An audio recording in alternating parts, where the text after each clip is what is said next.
आज हम एक फिजिक्स के टॉपिक पे चर्चा करेंगे जिसका सेक्शन का नाम होगा ऑप्टिक्स।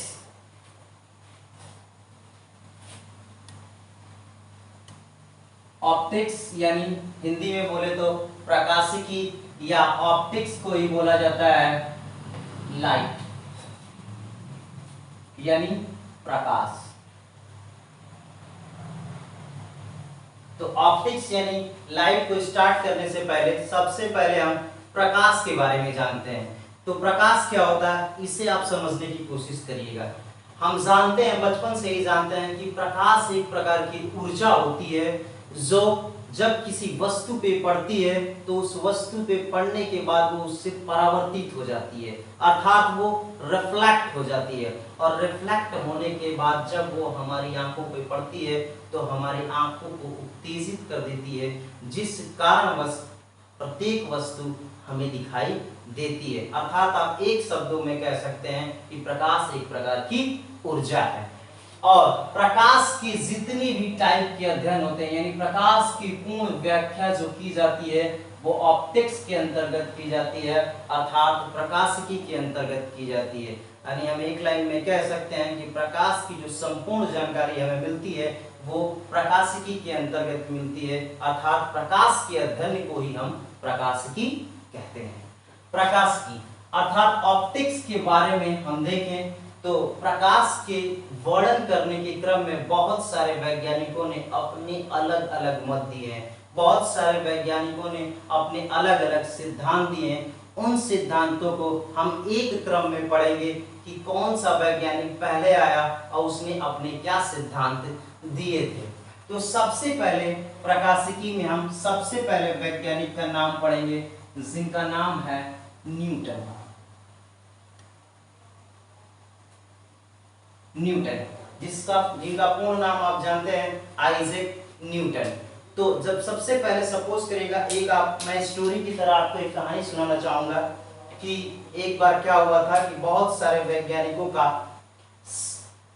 झुंड जमा हुआ था, बहुत सारे वैज्ञानिक एक जगह जमा हुए थे और उसमें सबसे पहले वैज्ञानिक निकल के आते हैं प्रकाश के ऊपर चर्चा करने के लिए। तो वो सबसे पहले आते हैं न्यूटन, और न्यूटन कहते क्या है कि प्रकाश एक रेखा है, प्रकाश एक किरण है और किरण जो है वो छोटे छोटे कणों से मिलकर बना हुआ है। ये जो छोटे छोटे कण हैं वो अति तीव्रगामी, बहुत ही अधिक वेलोसिटी से मूवमेंट करते हैं, अर्थात ये कण के रूप में चलते हैं। अर्थात आप कह सकते हैं कि प्रकाश के बारे में, प्रकाश को किरण कहने वाले व्यक्ति या प्रकाश के कणिका सिद्धांत को उल्लेखित करने वाले पहले व्यक्ति थे न्यूटन। न्यूटन ने ही सबसे पहले प्रकाश को किरण कह के पुकारा था और उन्होंने कहा था कि जो प्रकाश होती है वो एक सीधी रेखा में चलती है, प्रकाश होती है वो एक सीधी रेखा में चलती है। और एक चीज मैं और आपको बता दूं, ऑप्टिक्स को हम टोटल दो भागों में बांट के पढ़ते हैं। सबसे पहले बोलते हैं, एक पहला जो भाग होता है उसे बोलते हैं हम रे ऑप्टिक्स, दूसरा जो होता है उसे हम बोलते हैं वेव ऑप्टिक्स यानी प्रकाश का किरण सिद्धांत, और दूसरा जो होता है वो प्रकाश का तरंग सिद्धांत। जब न्यूटन ने कहा कि प्रकाश किरणों के माध्यम में चलती है और प्रकाश की जो किरण होती है वो छोटे छोटे पार्टिकल से मिलकर बनी होती है और ये पार्टिकल जो होते हैं वो बहुत तेजी से मूवमेंट करते हैं।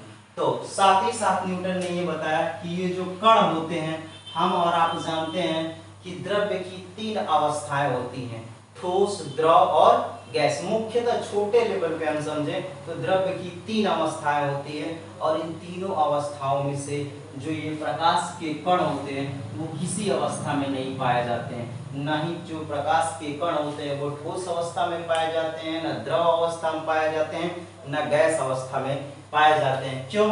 क्योंकि इनका कोई द्रव्यमान होता ही नहीं है। अगर हम एक गैस के पार्टिकल को भी उठाते हैं तो उसका कुछ न कुछ द्रव्यमान होता है, लेकिन प्रकाश के कणों का जो होता है वो द्रव्यमान बिल्कुल भी नहीं होता।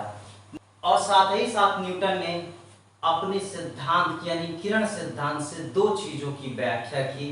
प्रकाश के सबसे पहले महत्वपूर्ण भाग को जिसे कहा जाता है प्रकाश का परावर्तन।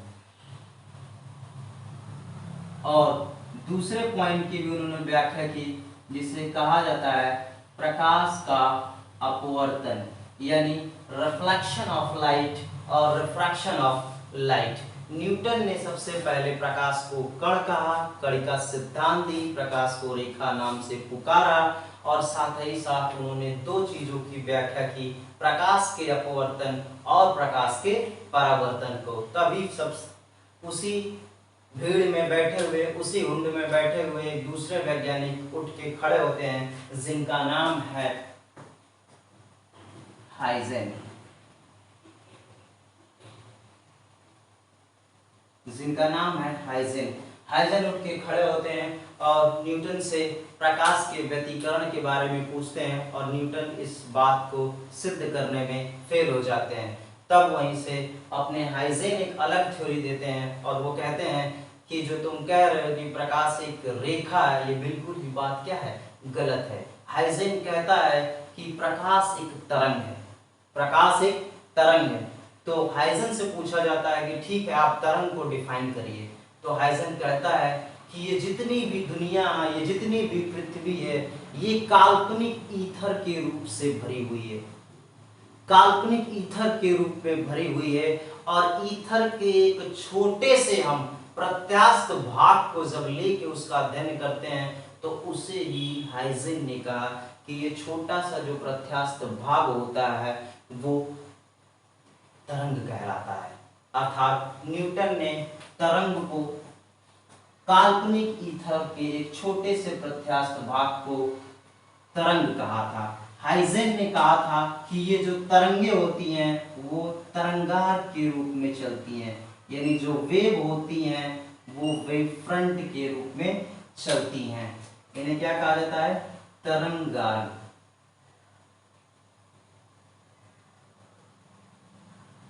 अंग्रेजी में बोले तो वेव फ्रंट।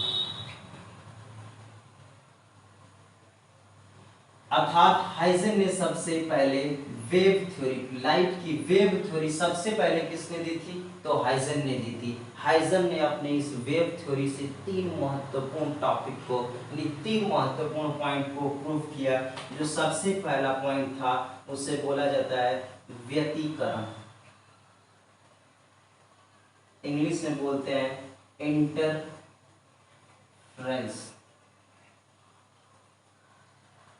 दूसरा जो पॉइंट उन्होंने प्रूव किया उसे बोलते हैं विवर्तन।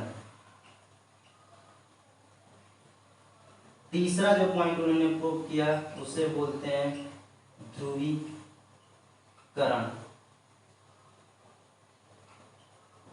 ध्रुवीकरण को बोला जाता है पोलराइजेशन,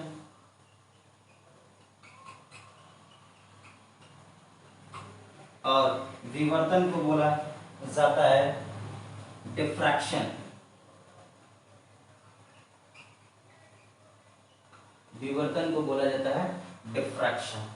व्यतिकरण क्या होता है, विवर्तन क्या होता है, ध्रुवीकरण क्या होता है, इसे हम छोटे से लाइनों में समझने की कोशिश करेंगे। आगे जब हमारे ये खुद एक चैप्टर के रूप में आएंगे, खुद एक टॉपिक के रूप में आएंगे, तो इनकी संपूर्ण हम व्याख्या की बात करेंगे कि आखिर व्यतिकरण होता क्या है। तो आप समझ जाइए कि व्यतिकरण क्या होता है। एक सिंगल सोर्स से जब एक ही आवृत्ति, एक ही आयाम की जब दो लाइटें निकलती हैं और वो जाके किसी एक ही माध्यम में जब एक ही तरफ ट्रैवल करती हैं और मिलती हैं एक दूसरे से, तो कहीं पर उनकी जो आवृत्ति हो जाती है वो ज्यादा हो जाती है, और कहीं पे जो आवृत्ति होती है उनकी कम हो जाती है, यानी उनकी इंटेंसिटी जो होती है वो बदल जाती है। इसी घटना को हम व्यतिकरण कहते हैं। दूसरा है विवर्तन। आप और हम जानते हैं कि जब प्रकाश कहीं से गुजर रहा है और सामने यदि कोई अवरोध उत्पन्न हो जाए, चाहे कोई छिद्र पड़ जाए, तो वहां से प्रकाश पड़ती है और प्रकाश थोड़ी सी मुड़ जाती है, तो प्रकाश के मुड़ने की जो घटना कहलाती है वो विवर्तन कहलाती है। तीसरा ध्रुवीकरण। ध्रुवीकरण क्या होता है, पोलराइजेशन। प्रकाश जो होता है वो सीधी रेखा में चलता है, प्रकाश तो सीधी रेखा में चलता है लेकिन हर एक डायरेक्शन में चलता है।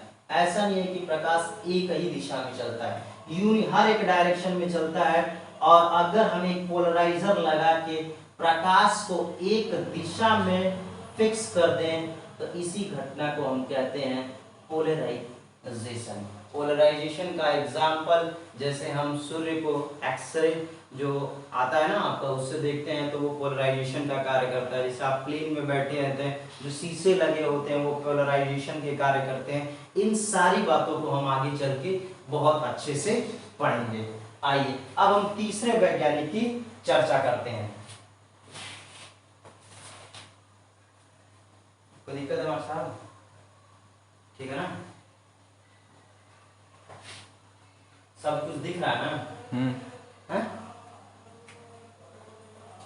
तीसरे वैज्ञानिक का नाम था डी ब्रॉगली।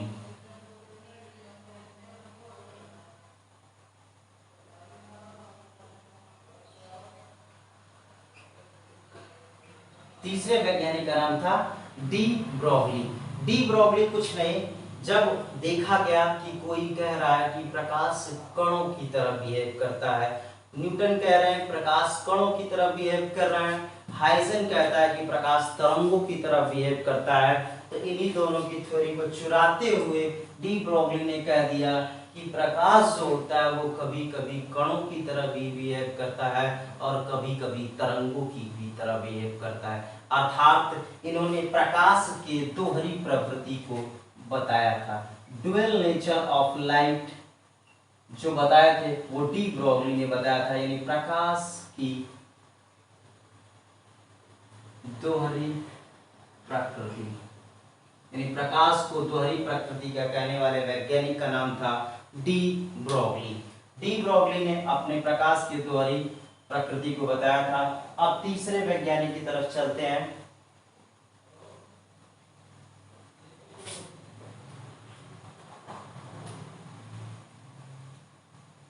और साथ ही साथ प्रकाश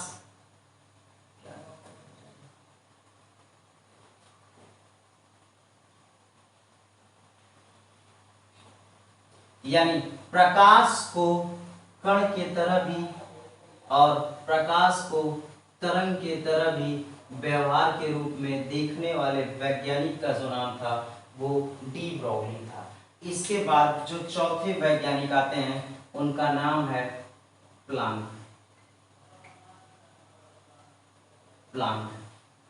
उठते हैं उसी सवाल में से चौथे वैज्ञानिक प्लांक कहते हैं कि जो ये न्यूटन, जो हाइजेन और जो ये डी ब्रॉगली कह रहा है, ये तीनों के तीनों झूठ बोल रहे हैं, तीनों की बात गलत है। प्लांक अपनी थ्योरी देते हैं और कहते हैं कि प्रकाश कुछ नहीं, प्रकाश एक ऊर्जाओं का बंडल है, यानी light is the packet of energy. प्रकाश ऊर्जाओं का एक बंडल है और इन ऊर्जाओं के बंडल को, समूह को फोटॉन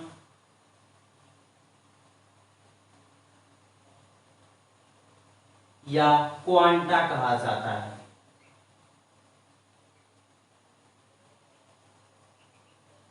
फोटॉन या क्वांटा कहा जाता है। जब ये बात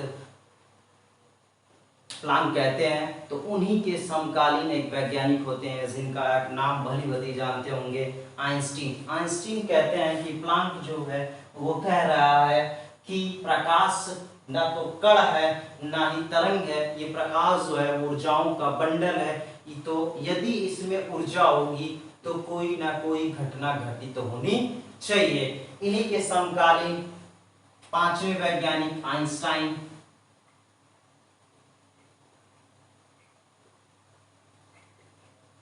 आइंस्टाइन प्रकाश को ऊर्जाओं का बंडल यानी क्वांटा मानते हुए एक प्रैक्टिकल करते हैं। और वो प्रैक्टिकल क्या करते हैं, वो एक धातु की चादर लेते हैं,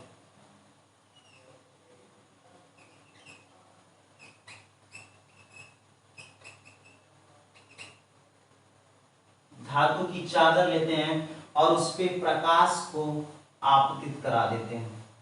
जब वो प्रकाश को आपतित कराते हैं तो धातु की चादर धीरे धीरे गर्म होने लगती है और धीरे धीरे गर्म होके उससे इलेक्ट्रॉनों का इमिशन होने लगता है कुछ देर बाद, यानी इलेक्ट्रॉन धातु से निकलने शुरू हो जाते हैं। और हम और आप इस बात को भली भांति जानते हैं कि यदि इलेक्ट्रॉनों की उत्पत्ति हो रही है और हम ये बात जानते हैं कि जिस दिशा में इलेक्ट्रॉन चलता है उसके विपरीत दिशा में विद्युत धारा का प्रवाह होता है। अर्थात आइंस्टाइन ने प्लांक के क्वांटम सिद्धांत से, फोटॉन के सिद्धांत की मदद से उन्होंने देखा कि प्रकाश की वजह से ही विद्युत धारा का प्रवाह किया जाता है। ये थ्योरी आइंस्टाइन ने दी थी और इसको नाम दिया गया प्रकाश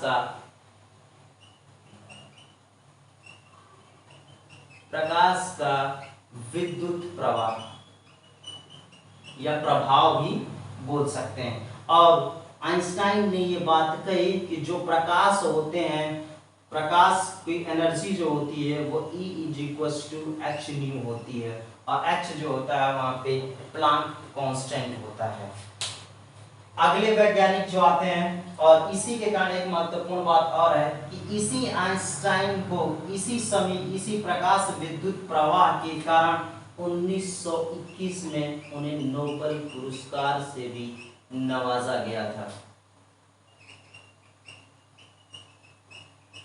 यानी हम देखें कि आइंस्टाइन को पूछता है, आपसे पूछेगा कि आइंस्टाइन को किस इक्वेशन यानी किस सिद्धांत के कारण उन्हें नोबेल पुरस्कार से सम्मानित किया गया था, तो प्रकाश के विद्युत धारा प्रवाह के कारण। आप जानते हैं कि आइंस्टाइन का एक सबसे महत्वपूर्ण इक्वेशन है E = mc², जिसके बारे में हम आगे चलकर पढ़ेंगे।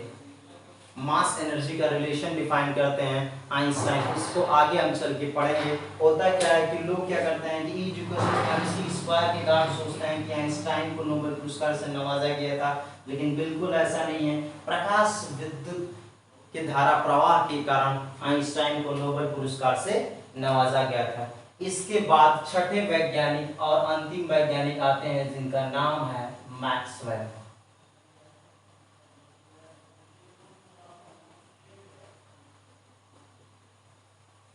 और मैक्सवेल आते हैं और मैक्सवेल कहते हैं कि ये जो सारी बातें जो आप लोग कह रहे हैं, जो न्यूटन कह रहा है, जो आइंस्टाइन कह रहा है, जो डी ब्रोगली कह रहे हैं, जो प्लांक कह रहे हैं, ये सारी बातें बिल्कुल ही गलत हैं। प्रकाश कुछ नहीं, प्रकाश एक इलेक्ट्रोमैग्नेटिक वेव है, यानी ईएम वेव्स है। प्रकाश एक इलेक्ट्रोमैग्नेटिक वेव्स है, यानी विद्युत चुंबकीय तरंगे हैं। प्रकाश और कुछ नहीं, विद्युत चुंबकीय तरंगे हैं। और इसमें जो इलेक्ट्रिक फील्ड होता है और जो मैग्नेटिक फील्ड होता है वो एक दूसरे के लंबवत संचरित होती हैं। उनकी दिशा जो होती है वो एक दूसरे के लंबवत होती है। अगर मैं आपको ग्राफ से दिखाना चाहूं तो उसका ग्राफ कुछ ऐसा होता है।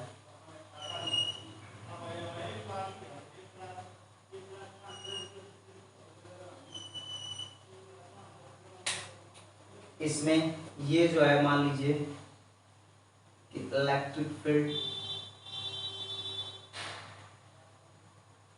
और ये जो है मैग्नेटिक फील्ड।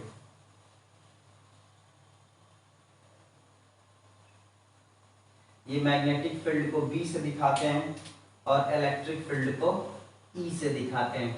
तो इन्होंने कहा कि E जो होता है वो परपेंडिकुलर टू B होता है, यानी इलेक्ट्रिक फील्ड मैग्नेटिक फील्ड के लंबवत होता है। और कहा जाता है कि आज तक जो सबसे मान्य सिद्धांत है वो यही कहा जाता है कि light is a electromagnetic wave. प्रकाश कुछ नहीं, प्रकाश एक विद्युत चुंबकीय तरंगे हैं। और इसमें कुछ नोट मैं आपको बताना चाहूंगा कि 2-3 पॉइंट आप जरा खुद से समझिएगा ध्यान से। एक बार हम पूरा थ्योरी रिवाइज करते हैं। हमने देखा क्या कि प्रकाश क्या होता है। प्रकाश क्या होता है? प्रकाश हमारी आंखों को संवेदना व्यक्त करता है, जिसके कारण जब कोई वस्तु से रिफ्लेक्ट होकर आता है तो हमें वस्तु दिखाई देती है। सबसे पहली बार प्रकाश को डिफाइन करने वाले व्यक्ति न्यूटन थे। न्यूटन ने प्रकाश को किरण या कणिका या कण कह के पुकारा था और अपनी थ्योरी से प्रकाश के परावर्तन अपवर्तन को प्रूव किया था। दूसरे वैज्ञानिक हाइजेन थे। सबसे पहले प्रकाश को तरंग कहकर पुकारने वाले व्यक्ति हाइजेन, और इन्होंने कहा कि जो तरंगे चलती हैं वो तरंगार के रूप में चलती हैं, जो तरंगे होती हैं वो तरंगार के रूप में चलती हैं, और उन्होंने अपने सिद्धांत से व्यतिकरण, विवर्तन और ध्रुवीकरण को प्रूव किया था। इन दोनों की थ्योरी को मिलाकर डी ब्रोगली ने एक अपनी थ्योरी बना दी थी कि प्रकाश दोहरी प्रवृत्ति का बिहेव करता है, कभी कण का भी बिहेव करता है, कभी तरंग प्रकृति का भी बिहेव करता है। चौथे वैज्ञानिक प्लांक थे जिन्होंने प्रकाश को पैकेट ऑफ एनर्जी यानी ऊर्जाओं का बंडल कह के पुकारा था, और जब इन्होंने ये बात कही थी तो उन्हीं के समकालीन वैज्ञानिक आइंस्टीन ने इस बात को प्रूव करके भी देखा था कि हाँ, यदि हम किसी धातु के चादर पे प्रकाश को आपतित कराते हैं तो धातु से इलेक्ट्रॉनों का इमिशन होने लगता है, और जिसके कारण प्रकाश के कारण ही विद्युत धारा का प्रवाह किया जा सकता है, जिसे प्रकाश विद्युत प्रवाह के नाम से भी जाना जाता है। और इन्हीं इक्वेशन E = h न्यू यानी प्रकाश विद्युत प्रवाह के कारण ही आइंस्टाइन को 1921 में नोबेल पुरस्कार से नवाजा गया था। अगले वैज्ञानिक, छठे वैज्ञानिक थे मैक्सवेल, और मैक्सवेल ने प्रकाश को इलेक्ट्रोमैग्नेटिक वेव कह के पुकारा था, और उन्होंने बताया था कि जो इलेक्ट्रिक फील्ड होते हैं और जो मैग्नेटिक फील्ड होते हैं वो एक दूसरे के लंबवत होते हैं। हमने देखा था कि प्रकाश को न्यूटन ने कहा था कि प्रकाश जो है वो सीधी रेखा में चलती है, लेकिन जब हाइजेन ने ये बात कही थी कि प्रकाश तरंगार के रूप में चलती है, यानी देख रहे हैं उसमें कुछ न कुछ क्या हो रही है, फ्लक्चुएशन हो रही है, वेव फ्रंट के रूप में चल रही है, तरंगों के रूप में चलती हैं, और एक्चुअल में होता क्या है कि प्रकाश जो होती हैं वो सीधी रेखा में ही गमन करते हैं। तो इस बात को नहीं बता पाए थे कौन, हाइजेन। तो इस बात को प्रूफ करने वाले वैज्ञानिक का नाम है, नोट में हम लिखेंगे फेनल। फेनल एक ऐसे वैज्ञानिक थे जिन्होंने सबसे पहली बार तरंगों को प्रूव किया कि तरंगे सीधी रेखा में कैसे चलती हैं। इस बात को प्रूफ करने वाले कि तरंगे भी सीधी रेखा में चलती हैं, इस बात को प्रूफ करने वाले वैज्ञानिक का नाम था फेनल। देख, एक पॉइंट और आपको लिखना है, दूसरा पॉइंट, एक वैज्ञानिक का नाम सुना होगा आपने, रोमर। रोमर एक ऐसे वैज्ञानिक थे जिन्होंने सबसे पहले प्रकाश के वेग के बारे में बताया था कि प्रकाश किस वेग से चलता है, अर्थात प्रकाश की वेलोसिटी को बताने वाले वैज्ञानिक का नाम है रोमर। और हम और आप जानते हैं कि प्रकाश का वेग 3 × 10⁸ मीटर पर सेकेंड होता है, ठीक है ना। अब हमारी अगली जो क्लास होगी उसमें आप बहुत ध्यान सुनिए कि हम क्या पढ़ने वाले हैं। सबसे पहले हम यहीं से स्टार्ट करेंगे कि जो न्यूटन ने थ्योरी दी थी प्रकाशों को किरण कह के पुकारा था, तो हम सबसे पहला पोर्शन उठाएंगे रे ऑप्टिक्स, और रे ऑप्टिक्स के अंतर्गत परावर्तन और अपवर्तन को पढ़ेंगे। परावर्तन किन किन चीजों से परावर्तन होता है, किस किस प्रकार से परावर्तन होता है, परावर्तन के दौरान किस किस प्रकार के इमेज बनते हैं, कितने इमेज बनते हैं, इन सारी बातों को हम प्रकाश के परावर्तन में पढ़ेंगे। प्रकाश के अपवर्तन में हम ये पढ़ेंगे कि प्रकाश का अपवर्तन क्या होता है, प्रकाश के अपवर्तन के होने के कारण क्या क्या प्रभाव पड़ते हैं, इन सारी बातों को हम अगले वीडियो में पढ़ेंगे। तो आज के लिए खुश रहिए और खुश रखिए। धन्यवाद।